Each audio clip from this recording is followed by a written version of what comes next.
ഇപ്പൊ ഈ വാട്ടർ ലെവലാണല്ലോ നമ്മുടെ എല്ലാത്തിൻ്റെ മെയിൻ. വെള്ളം എന്തോരമുണ്ട് അതിനനുസരിച്ചാണ് ഡിറ്റർജന്റ് വരുന്നത്.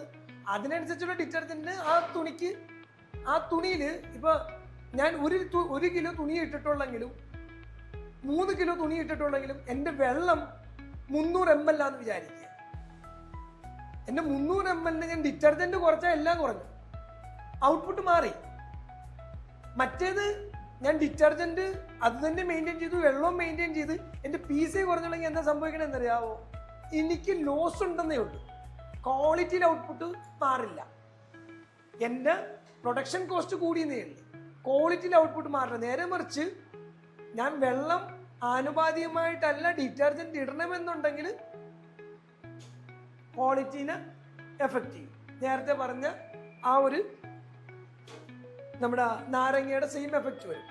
അപ്പോൾ എല്ലാ ലോണ്ടറിക്കാരും ശ്രദ്ധിക്കേണ്ട ഒന്നാമത്തെ കാര്യമാണ്, എത്രയാണോ ലോ ലെവൽ ആ ലോ ലെവൽ നിങ്ങളുടെ മിഷനിൽ എത്ര സമയം കൊണ്ട് നിറയുന്നു നോക്കണം.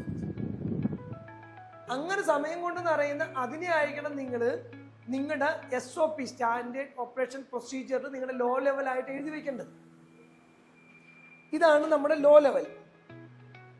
ഓക്കെ, ഇനിയിപ്പോ സ്റ്റാർട്ട് ബട്ടൺ ചെയ്യുന്നതിന് തൊട്ട് മുമ്പ് ജസ്മെന്റ് ഇപ്പൊ സെലക്ട് ചെയ്യാൻ പോകുന്നത് മാനുവൽ ഓപ്ഷൻ സെലക്ട് ചെയ്യുന്നു. ഇനി വെള്ളം ഇതിലേക്ക് വരുന്ന ഒരു വാട്ടർ എഞ്ചിനെ സെലക്ട് ചെയ്യുന്നു.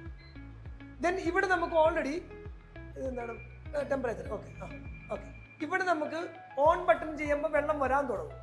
വെള്ളം ഈ ലെവലിൽ എത്തുമ്പോൾ എത്ര സമയം കൊണ്ട് എത്തുന്നു എന്ന് നമ്മൾ ആദ്യമേ മനസ്സിലാക്കണം. ദാറ്റ് മീൻ ജസ്മെന്റ് സ്റ്റാർട്ട് ചെയ്യാം.